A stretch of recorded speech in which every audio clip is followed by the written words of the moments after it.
எல்லோருக்கும் வணக்கம். இன்னைக்கு நாம பார்க்க போற கதை சாதாரண கதை இல்ல. ஒரு சாபம் பிடிச்ச சிலம்பு, அந்த சிலம்பால வீழ்ந்து போன ஒரு மன்னன், அப்புறம் அதே மன்னன் எப்படி ஒரு காவல் தெய்வமா மாறினாருங்கிற ஆயிரக்கணக்கான வருஷ பழமையான ஒரு கதையை தான் நாம இப்போ ஆழமா அலச போறோம். யோசிச்சு பாருங்க, ஒரு சின்ன சிலம்பு அது ஒரு பெரிய ராஜ்யத்தை அழிச்சு ஒரு கடவுளையே உருவாக்குமா? இந்த கேள்விக்குள்ளதான் நம்ம கதையோட மொத்த சாராம்சமும் அடங்கியிருக்கு. வாங்க உள்ள போலாம். நம்ம கதை ஏதோ புராண காலத்துல ஆரம்பிக்கலங்க. இது நடந்தது 18ஆம் நூற்றாண்டுல. மதுரைக்கு பக்கத்துல இருந்த ஒரு அடர்ந்த காட்டுக்குள்ளதான் இந்த அமானுஷ்யமான நிகழ்வுகள் எல்லாம் ஆரம்பிக்குது. அன்னைக்கு சாயங்கால நேரம் மீனாங்கிற ஒரு சின்ன பொண்ணு தன்னோட வெள்ளி கொலுச காணும்னு காட்டுக்குள்ள தேடிட்டு இருக்கா. ஆனா அவளுக்கு கிடைச்சது என்ன தெரியுமா? அவளோட கொலுசு இல்ல, அதுக்கு பதிலா ரத்தன கற்கள் பதிச்ச ரொம்ப பழமையான கனமான ஒரு தங்க சலங்க. பயத்துல என்ன பண்றதுன்னு தெரியாம அதை வீட்டுக்கு எடுத்துட்டு வந்து யாருக்கும் தெரியாம கட்டிலுக்கு அடியில ஒரு பெட்டியில ஒளிச்சு வச்சிட்டா. ஆனா அவளுக்கு தெரியாது, அவ சாதாரண ஒரு பொருளை எடுக்கல, ஒரு பெரிய சரித்திரத்தையே கையில எடுத்திருக்கான்னு. அன்னைக்கு ராத்திரி மீனாவோட கனவுல அந்த சலங்க பேசுது. ஆமா, பேசுது. ஏன் என்னங்க கொண்டு வந்த? நான் சாபம் பிடிச்சவ, உன் குலமே அழியணுமான்னு மிரட்டுது. அந்த சலங்கையோட பயங்கரமான கடந்த கால கதை அன்னைக்கு ராத்திரியிலிருந்து தான் வெளிப்பட ஆரம்பிக்குது. கனவுகள் இன்னும் மோசமாகுது.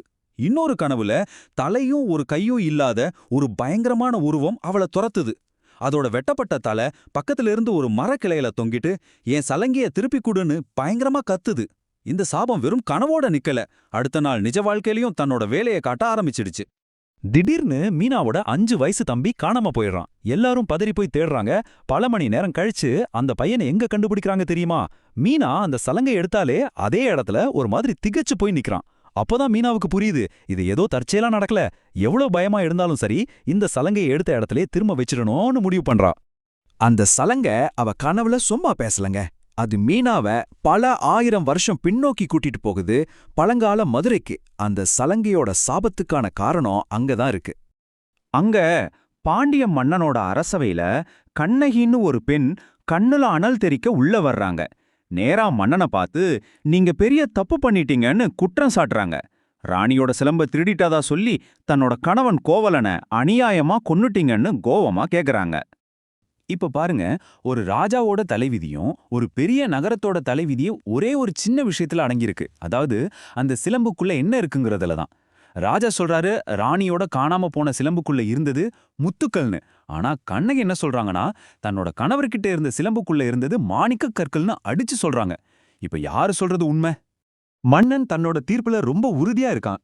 கொண்டு வாங்க அந்த சிலம்பன்னு உத்தரவு போடுறான். கண்ணகி அந்த சிலம்ப வேகமா வாங்கி அத்தனை பேர் முன்னாடியும் ஓங்கி தரையில உடைக்கிறாங்க. ஒரே நொடிதான் மொத்த உண்மையும் வெளிச்சத்துக்கு வருது. அந்த சிலம்புல இருந்து சிதறினது முத்துக்கள் இல்ல, விலை மதிக்க முடியாத சிவப்பு மாணிக்க கற்கள். அது சபை முழுக்க சிதறி சில கற்கள் மன்னனோட முகத்திலையும் படுது.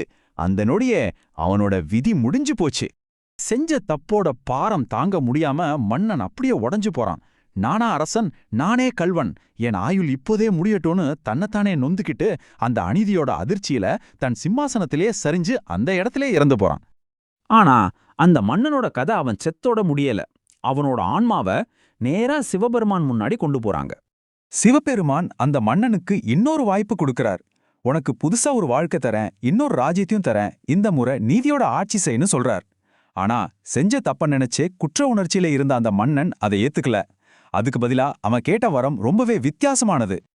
எனக்கு இனிமேல் ராஜா பதவி வேணாம் சாமே, நான் பண்ண தப்புக்கு பரிகாரமா என் மக்களை எல்லா தீய சக்திகள்ல இருந்தும் காப்பாற்ற ஒரு காவல் தெய்வமா இங்கே இருக்க வரம் கொடுங்கன்னு கேக்குறான். பாருங்க, மறுபடியும் கிடைக்கிற அதிகாரத்தை விட மக்களுக்கு சேவை செய்யறது தான் பெருசுன்னு அவன் முடிவு பண்றான். சரி, இப்போ மறுபடியும் 18ஆம் நூற்றாண்ட காட்டுக்கு வருவோம். இங்கதான் அந்த பழங்கால கதையும் நிகழ்கால கதையும் ஒன்னு சேரப்போகுது. மீனா அந்த சலங்கைய திருப்பி கொடுக்க காட்டுக்கு வர்றான். அதே நேரத்துல வள்ளியம்மாள் பெரியசாமின்னு ஒரு தம்பதி அதே இடத்துல ஓய்வெடுத்துட்டு இருக்காங்க. அப்போ வள்ளியம்மாள் ஒரு கனவுல இருந்து பதறி எழுறாங்க. அவங்க கனவுல முறுக்கு மீசையோட தீர்க்கமான பார்வையோட ஒரு கம்பீரமான உருவம் தோன்றி, என்னை இந்த இடத்துல இருந்து தோண்டி எடு, உன் வம்சத்தையே நான் தலைமுறை தலைமுறைக்கு காப்பாத்துவேன்னு வாக்குறுதி கொடுத்திருக்கு.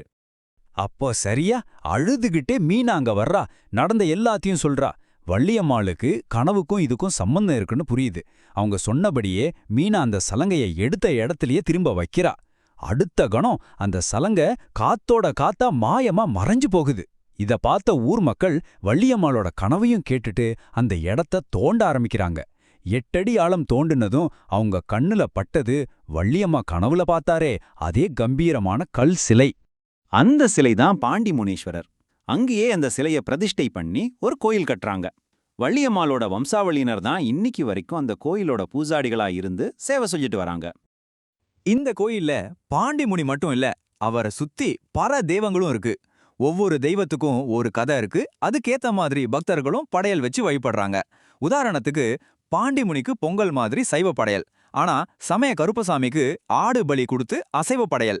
இப்படி ஒவ்வொருத்தருக்கும் ஒவ்வொரு விதமான நேர்த்திக்கடன். மக்கள் எதுக்காக இங்க வர்றாங்க? தீய சக்திகள்ல இருந்து பாதுகாப்பு வேணும், தொழில்ல ஜெயிக்கணும், தீராத நோய் குணமாகணும், குழந்தை வேணும், வாழ்க்கையில இருக்கிற பிரச்சனைகள் தீரணும்னு பல வேண்டுதல்களோட வர்றாங்க. இங்க வந்து மனசுருகி வேண்டிக்கிட்டா நிச்சயம் நடக்கும்னு அவங்க உறுதியா நம்புறாங்க. ஏன்னா அவங்க கும்பிடுறது ஒரு காலத்துல அவங்கள பாதுகாக்கவே ஒரு வரம் வாங்கிட்டு வந்த மன்னனை. பாண்டி முனீஸ்வரரோட கதை நமக்கு ஒரு ஆழமான விஷயத்த சொல்லுது. நாம செஞ்ச தப்ப அழிக்க முடியாது, ஆனா அந்த தப்புலேந்து கத்துக்கிட்டு அதை மத்தவங்களுக்கு நல்லது செய்யற ஒரு சக்தியா மாத்த முடியும். ஒரு மன்னன் செஞ்ச தவறு இன்னைக்கு பல தலைமுறைகளை காக்கிற ஒரு தெய்வீக சக்தியா எதிரொலிச்சிட்டு இருக்கு. இந்த விளக்கத்தை கேட்டதற்கு மிக்க நன்றி.